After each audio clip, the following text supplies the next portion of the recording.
Genesis 6:8. But Noah found grace in the eyes of the Lord. Grace is a very important word that the Bible uses when talking about God's interaction with humans. Starting today, let's try to think about the passages in the Bible where the word grace is used. The first verse in the Bible that uses the word grace is Genesis 6:8.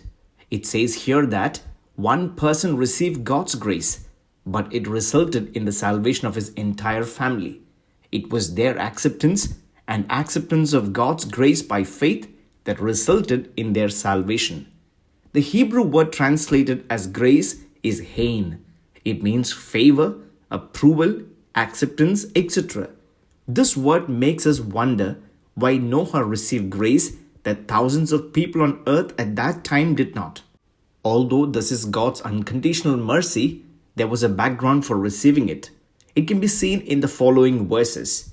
Noah was a righteous man, blameless in his generation, and he walked with God. Noah lived a life that God knew would benefit him when he was given grace. God gave grace to the one who walked away from his era when it was full of sin. But not everyone has to be like this. Even while walking in sinful path, God's grace is calling them to himself.